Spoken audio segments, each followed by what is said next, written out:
Bonjour Evelyne, Bonjour. merci d'avoir accepté mon invitation. Evelyne, tu es magistrate, tu es membre du bureau de la Ligue des droits de l'homme et si je t'ai invité, c'est parce que, avec d'autres, avec un collectif, vous organisez samedi prochain, samedi 15 avril, à la Bourse du Commerce à Paris, à République, entre 9 heures et 17 heures, des assises populaires pour les libertés. Qu'est-ce qui fait que dans le moment, c'était important d'organiser ces assises pour les libertés? Alors, c'est à la Bourse du Travail. Ah oui, J'aimerais bien la Bourse du Commerce parce que ah oui, j'ai dit Bourse du c'est très commerce. joli, mais c'est la Bourse du Travail de 9h30 Oui, la à Bourse du commerce, 17h. c'est à Louis Vuitton, Oui, c'est pas tout enfin à à fait le François même Pinault. style. Hmm. Voilà. Euh, donc, c'est de 9h30 à 17h30, C'est mieux, c'est mieux. salle ENAF. Oui, c'est plus adapté. Pourquoi? Parce que on a pensé, quand on a décidé ça, c'était en plein mouvement des retraites, et il nous a semblé que il fallait que la gauche marche sur deux pieds, la gauche sociale et la gauche morale, et on n'imaginait pas combien c'était d'actualité. C'est-à-dire que là, cette initiative, euh, elle se fonde un peu sur ce que disait Chamaillou, c'est-à-dire on est dans une période de néolibéralisme autoritaire. Chacun sait que 80% des Français sont contre cette affaire de réforme des retraites, mais pour la question des libertés publiques, c'était quelque chose de diffus. On voit bien qu'il y a eu 40 lois sécuritaires depuis à peu près 20 ans, mais il y avait pas vraiment de manifestation plus importante que ça. Or là, ce qu'on voit depuis quelque temps, c'est des atteintes sur le plan social, outre les retraites. On a des atteintes en ce qui concerne par exemple le droit au chômage, les indemnités chômage qui ont été réduites de 25% dans la durée. On a des atteintes également, par exemple, quand quelqu'un se fait licencier, toujours sur le plan social, depuis 2016. Quand on se fait licencier abusivement, les indemnités sont extrêmement réduites pour les salariés. Quand on a travaillé moins de 1 an, on a droit entre 0 et 1 mois de salaire, alors qu'on est licencié abusivement. Les délais pour saisir la justice des prud'hommes ont été tout à fait rétrécis. Et puis, par exemple, les comités d'hygiène et de sécurité ont été supprimés, alors que il y a quand même pratiquement 2 accidents mortels du travail par jour. Donc ça, c'est sur le plan Et social. ça, c'est des atteintes Toutes pour les, toi aux libertés. Vraiment aux libertés sociales, aux droits du travail, aux droits des salariés, aux droits des personnes dans l'entreprise. Pour moi, c'est des graves atteintes aux libertés parce que le fait de travailler et d'avoir des droits, c'est une liberté absolument fondamentale. Et ça a été rétracté, rétréci. Et s'ajoute à ça, et c'est pour ça que je suis très intéressée par ce que dit Chamaillou, s'ajoute à ça des atteintes aux libertés publiques. C'est comme si tout devait redescendre sans corps intermédiaire, sans syndicats, sans partis, sans institutions démocratiques. Et quand on voit ce qui se passe avec la réforme des retraites et notamment avec le RIP, on voit que notre constitution, notre régime de la Ve République ne permet pas en quelque sorte de respiration démocratique. Et je crois que c'est ça qu'on veut montrer dans les assises populaires pour les libertés, où on fait en même temps une sorte de panorama des atteintes, les questions de surveillance, de prison, de logement, de manifestation, de droit d'association. Bon, mais je crois qu'on veut montrer que dans le fond, on n'a pas beaucoup de possibilités dans cette Ve République de faire en sorte que les choses pourraient dériver ailleurs que uniquement au Parlement, au gouvernement. Le référendum d'initiative populaire, par exemple, ce qu'il faudrait savoir, c'est que même si les 4 880 000 signatures Partagées. sont partagées, oui, Pas populaires, justement, justement, exactement. justement, partagées, Euh, si même elles sont recueillies, hein, c'est donc 4 880 000 signatures, c'est énorme. Hein. Si le Conseil constitutionnel considère que le texte qui dit « Êtes-vous pour la retraite à 62 ans ?» même si on trouve que ce texte est correct, enfin, le Conseil constitutionnel, s'il y a les signatures, après on a un verrou qui est le verrou finalement de l'Assemblée nationale, parce que ce texte devra être soumis, examiné, dit l'article 11 de la Constitution, par le Sénat et l'Assemblée nationale dans les 6 mois de leur saisine, donc dans un an et demi. Et là, si il est examiné, qu'il soit voté ou au contraire qu'il soit rejeté, il n'y aura pas de référendum d'initiative populaire, décidément partagé, dans les 6 mois, s'il est examiné dans les 6 mois. Donc en fait, politiquement, on voit que le référendum d'initiative partagée, c'est assez peu un recours démocratique, parce que c'est pour ça qu'il n'a jamais eu lieu. Il y a toute chance pour qu'il ne se tienne absolument jamais, à cause de ce délai. Donc c'est un exemple parmi d'autres. Et sur la respiration démocratique, c'est la même chose finalement en ce qui concerne le défenseur des droits, qui est une institution extrêmement intéressante et respectable, qui dit telle liberté sont bafouées, mais elle a très peu de moyens, Claire Hédon. Et Jacques Toubon avant en avait très peu aussi. En ce qui concerne les manifestations, par exemple, certes, il y a l'IGGN, l'Inspection générale de la gendarmerie nationale, et l'IGPN de la police, mais bon, elles sont saisies, ces inspections, mais elles sont composées essentiellement de policiers, à la différence d'autres pays d'Europe. Donc voilà, il y a très peu finalement de diverticules démocratiques, de possibilités de canaliser un certain mécontentement, une certaine colère, vers d'autres alternatives qui permettraient de dire au pouvoir bon, là ça ne va pas et il faut changer, parce que c'est pas tous les 5 ans l'élection présidentielle, elle n'est absolument pas suffisante pour que les personnes se sentent représentées. Là, quand tu expliques les choses, on a l'impression que les possibilités de protéger nos libertés publiques existent. C'est-à-dire que, par exemple, dans le cas de la police ou de la gendarmerie, l'IGGN et l'IGPN existent. Le seul problème, c'est qu'ils n'arrivent pas à faire correctement leur boulot ou qu'ils ne font pas correctement leur boulot. Pareil pour la défenseur des droits. Pareil lorsque tu parles de ce référendum d'initiative partagée. Ça existe, mais on a l'impression que c'est pas vraiment. Les gens ne s'en saisissent pas vraiment. Est-ce que tu dirais du coup que le problème vient de l'architecture de nos institutions qui freine en fait de facto la défense de nos libertés publiques? Oui, par exemple dans le cas quand même de cette respiration démocratique essentielle que serait un vrai référendum, ça serait un référendum d'initiative citoyenne. Ça existe dans d'autres pays. C'est-à-dire que au lieu d'avoir un verrou à l'Assemblée nationale qui va faire sans doute que même si on a les signatures, il n'aura pas lieu, parce que le projet de référendum sera examiné dans les 6 mois et puis ça sera terminé. Notamment les Gilets jaunes avaient proposé, faut voir le film d'Emmanuel Gras qui s'appelle Un peuple, c'est très intéressant, sur les Gilets jaunes de Chartres, où ils réfléchissent sur comment effectivement proposer un référendum comme dans d'autres pays où on repasserait pas par le Parlement ni par le président de la République.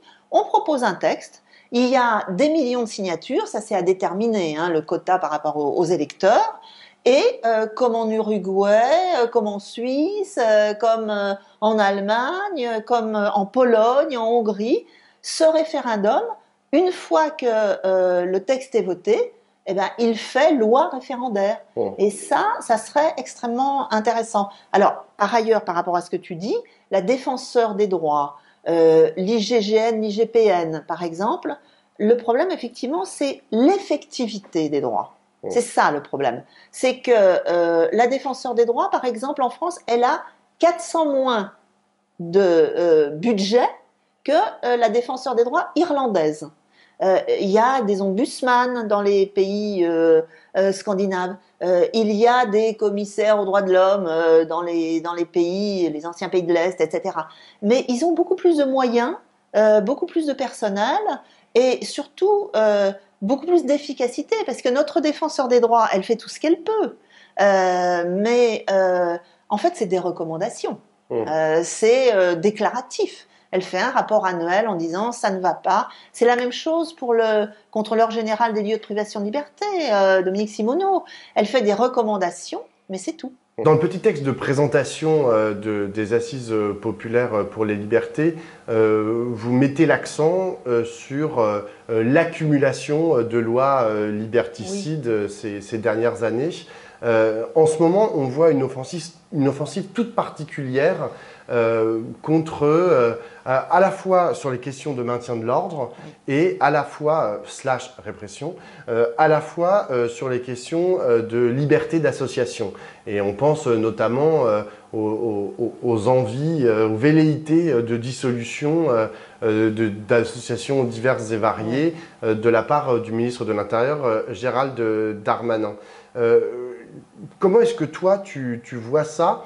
Est-ce que, d'après toi, parce que c'est drôle, tout à l'heure, tu as commencé par dire aujourd'hui, le néolibéralisme nous pousse vers de plus en plus d'autoritarisme et de moins en moins de liberté, ce qui est quand même assez paradoxal dans les termes, puisque libéralisme, le cœur du mot, c'est la liberté. Bien sûr. Et en vérité, ils sont en train de détruire nos libertés publiques. Est-ce que ces assises pour les libertés, elles vont aussi permettre de présenter un front commun en fait, contre ces tentatives de déstabilisation de la liberté d'association et de manifestation?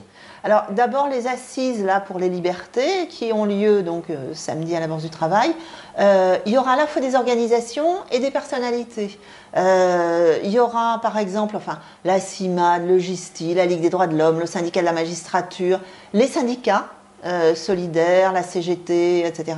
Et puis des personnalités, c'est-à-dire Éric Fassin, je pense qu'il y aura Edoui Plenel, qu'il y aura également peut-être Annie Ernaux, etc., Assa Traoré. Bon, voilà, il y aura beaucoup de monde. En ce qui concerne les libertés publiques, bon, la question du droit de manifestation, là, il est manifeste, justement, en ce moment. C'est-à-dire qu'on a l'impression que le maintien de l'ordre,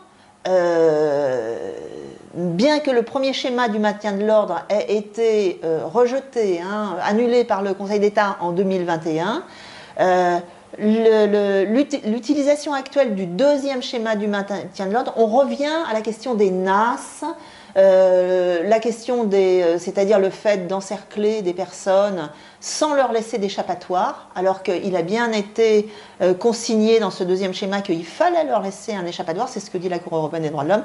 Le problème de l'anonymat de la police, ça c'est un problème un petit peu général depuis quelque temps. C'est-à-dire de ne pas avoir de Rio apparent. Voilà, alors c'est le Rio, donc le relevé d'identification des policiers qui est tout petit, souvent masqué dans les manifestations.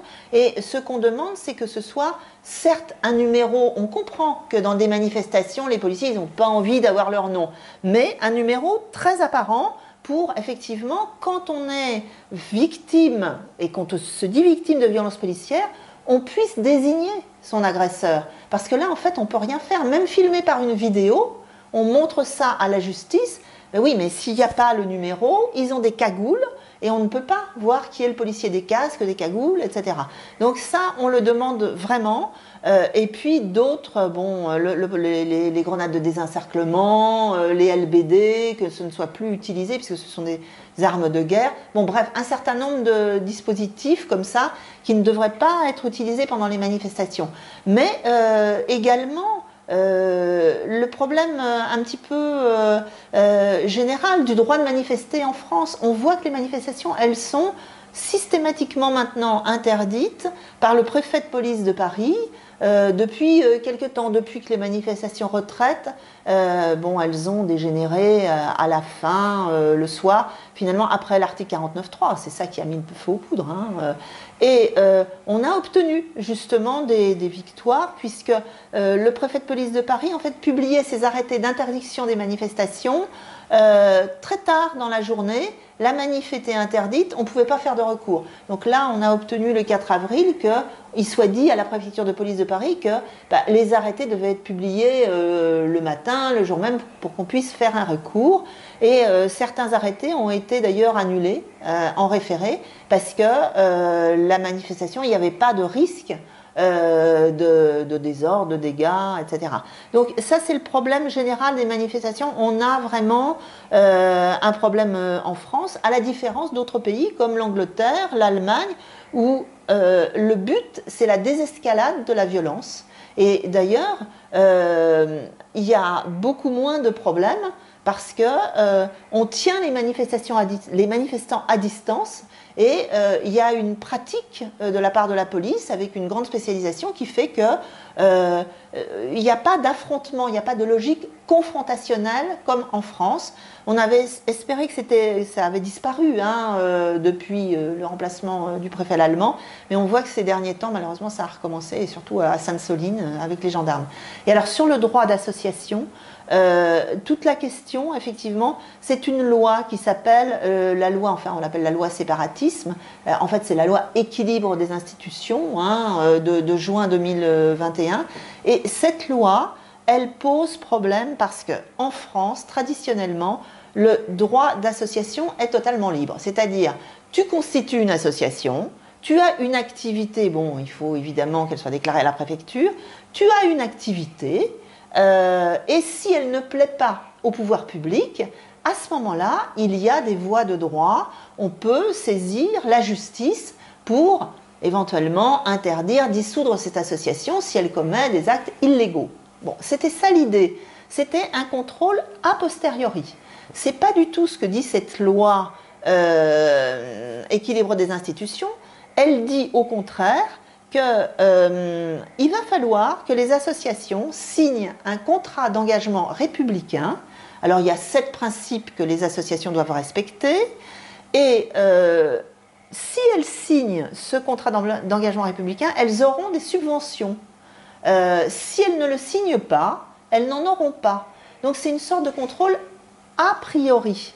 Et ça, c'est contraire complètement à la Déclaration des droits de l'homme française, notamment aux articles 10 et suivants, à la Convention européenne des droits de l'homme, parce qu'on a vu par expérience que si certaines associations se comportaient, par exemple, comme Alternativa à Poitiers, en faisant des stages de désobéissance civile, et là on ne voit pas quel est le problème du tout. En tout cas, ceux qui soutiennent cette association disent mais de la désobéissance civile, c'est pas du tout de la violence, c'est de la non-violence. Et il n'y a pas de problème normalement, et la préfète a décidé de supprimer les subventions à cette association. D'autres associations ont été interdites, et ce que nous pensons, c'est que c'est très grave, parce que d'abord cette loi, donc, elle instaure un contrôle a priori des associations, et puis elle dit aussi, s'il y a des problèmes de troubles à l'ordre public, les dirigeants de l'association vont être responsables. Mais il peut y avoir des bénévoles dans une association, des salariés, des membres qui font n'importe quoi, et c'est pas pour autant qu'il faut dissoudre l'association. Et là, on en a eu des exemples, notamment le CCIF il y a un certain temps, qui a été accusé de radicalisme, islamisme, etc. Mais aussi des associations de défense des droits des Palestiniens, ou parfois de défense des droits des femmes parce qu'elles avaient des membres qui n'étaient pas qui étaient, comme on dit, de minorité visible, un petit peu trop peut-être. En revanche, il est arrivé que des associations soient dissoutes par M. Darmanin, mais que le Conseil d'État décide en référé qu'il n'y avait pas suffisamment d'éléments de preuve et qu'il ne fallait pas qu'elle soit dissoute. Donc ce droit à la liberté d'association et à la liberté d'exister sans être dissoute, c'est quelque chose qui est en difficulté vraiment en ce moment. Alors je crois que je ne te ferai pas offense si je dis que tu es une femme de gauche. Est-ce que tu considères que la gauche est à la hauteur en fait sur ces combats-là? Est-ce que tu penses, parce que là, ce que vous racontez dans le texte introductif, c'est qu'on a l'impression que c'est un espèce de chemin Oui. inéluctable en fait vers de plus en plus de lois liberticides et vers la suppression de nos libertés publiques. Est-ce que toi, tu vois quand même une issue, je sais pas, par exemple le retour de la gauche au pouvoir ou le retour d'une majorité de gauche digne de ce nom à l'Assemblée nationale pour contrer précisément toutes ces lois, ou est-ce que tu penses que la gauche pourrait s'inscrire dans la continuité de ces lois liberticides? Non, enfin, j'espère pas. Moi, ce que je crois, c'est qu'il faudrait que la gauche, elle développe beaucoup de contre-pouvoirs. Et ce que je regrette, c'est que, bon, on sait que la loi en France est faite essentiellement par le gouvernement, puisque c'est à 90% des projets de loi qui viennent du gouvernement et qui font la loi, qui produisent la loi. Je regrette qu'il n'y ait pas suffisamment de propositions de loi venant de la gauche. Justement, il y a quelques députés qui essayent, mais pour essayer de développer des contre-pouvoirs, comme par exemple faire en sorte que l'IGPN soit moins, entre guillemets, une institution policière, ou faire en sorte que le défenseur des droits ait plus de moyens, etc. Bon, alors quant à l'arrivée, ou la possibilité pour la gauche de développer davantage de textes comme ça, défendant les libertés, bon, voilà, je vois qu'elle n'est pas très à l'initiative. Il pourrait y avoir des initiatives communes de la gauche. Je pense que malgré les divergences, il pourrait y avoir des initiatives communes sur ces questions un peu d'éthique, de morale, de droit. Bon, mais Historiquement, très peu. historiquement la gauche a été une grande défenseuse des libertés, Oui, oui, oui. la droite beaucoup, beaucoup moins, Oui, oui, malgré ce qu'on a dit tout à l'heure sur le fait que genre, ils sont les tenants du néolibéralisme ou du libéralisme, oui. et que c'est censé être dans le nom, mais enfin.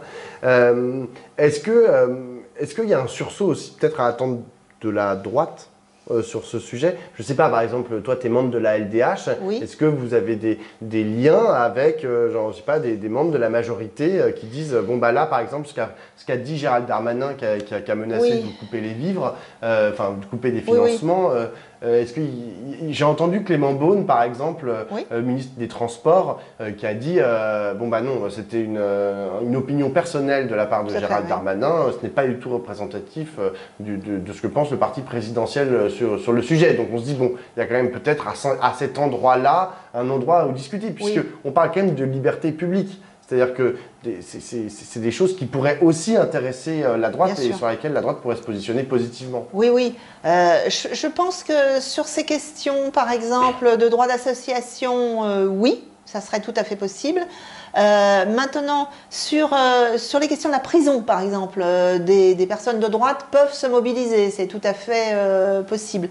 Maintenant, de façon générale, bon, malheureusement, moi, je crois que la tendance, elle va pas du tout du côté des libertés. Mais y compris à gauche parfois. Y compris à gauche parfois. Bon, je vois que on est de plus en plus dans un régime qui referme, quoi. Enfin, voilà. Et dans un monde Dans qui un referme. monde qui referme, effectivement. J'ai une dernière question, Evelyne.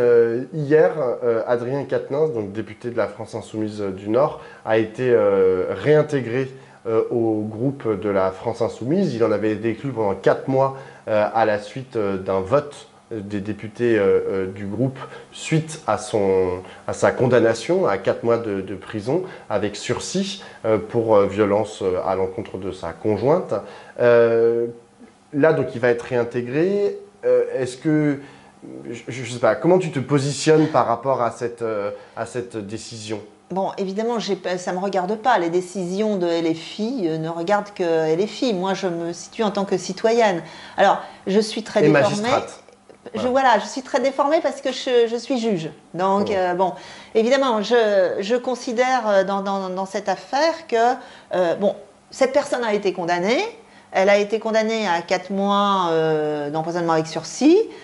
Pendant les 5 ans, il ne faut pas Adrien Quatennens ne doit pas recommettre d'infraction. Bon, c'est ça en fait la loi. Bon, je pense que la décision a été rendue, franchement, en toute impartialité. La peine, c'est une peine habituelle. Hein. On est vraiment submergé hein, dans les tribunaux d'affaires de violence conjugale. Attends, juste pour une claque. Pour une claque. 4 mois de prison avec sursis, c'est ça qui est requis. On ne va pas dire qu'il n'y a pas de barème, mais ça peut être 2 mois. Enfin, une peine avec sursis, ou par exemple, souvent un stage de citoyenneté. Bon, c'est tout à fait classique, hein, il n'y a pas à hurler. Maintenant, bon, du point de vue du juge, je considère que toute personne a droit à être réinsérée. Ce serait quelqu'un d'ordinaire, là c'est un député, mais ce serait quelqu'un d'ordinaire, je te dirais que, bon, bah voilà, il a un sursis, il a droit à retrouver son travail et son logement et sa vie, etc. Bon, maintenant, c'est pas tout à fait quelqu'un d'ordinaire. Là, ce qui se pose comme question, c'est comment on fait, à côté de la justice, qui, on le sait bien, est tellement lente et tellement parfois inefficace, etc., notamment dans ces matières hein, de violence conjugale, elle fait ce qu'elle peut, mais bon, elle est beaucoup trop lente. Qu'est-ce qu'on fait quand quelqu'un a une charge publique ?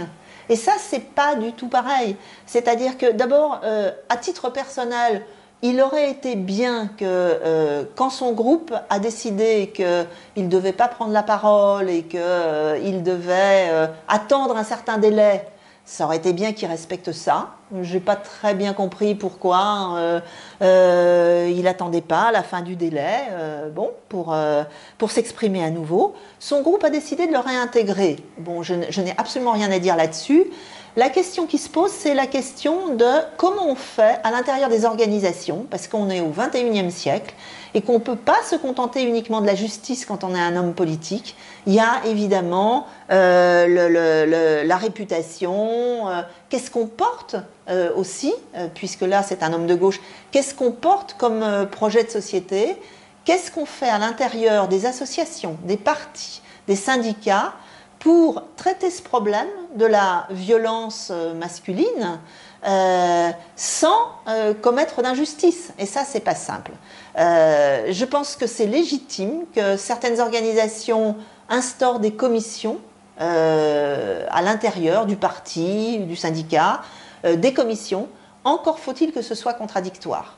C'est-à-dire que voir comment ces commissions sont désignées, il faut qu'elle soit composée de militants, mais qui se comportent un petit peu comme étant, entre guillemets, des enquêteurs et des juges, et que le droit de la preuve soit respecté. C'est-à-dire que chacun puisse s'exprimer, celui qui est mis en cause, celui ou celle qui se dit victime, que chacun puisse s'exprimer, puisse être défendu, et que des preuves quand même puissent être apportées, qu'on ne condamne pas comme ça, selon la parole de l'un, la parole de l'autre. C'est ce qu'on reproche à la justice, donc on ne peut pas le faire à l'intérieur des organisations. Moi, je crois qu'il faut se rendre à l'évidence que les organisations, elles ont besoin de quelque chose d'autre que la justice, en plus, et que c'est normal qu'à un député, on demande plus qu'à un citoyen ordinaire. Maintenant, Monsieur Quatennens, il continue à être député. Je pense que ça va être un problème pour lui, c'est évident, parce que je pense notamment, évidemment, à des personnes, soit de l'opposition à droite, ou chez Monsieur Macron, ou d'autres personnes de gauche qui vont trouver que c'est gênant que derrière un de ces porte-paroles de LFI, il y ait quelqu'un qui ait une coloration de violence conjugale. Je le comprends très bien. Mais voilà, moi, tout ce que je pourrais dire, c'est ça. C'est consolidons ces commissions internes et réfléchissons voilà, de politiquement. façon démocratique, de façon contradictoire et sans condamnation a priori parce que c'est un homme, parce que c'est une femme. Non, agissons à l'intérieur. Merci beaucoup, Evelyne. Merci beaucoup.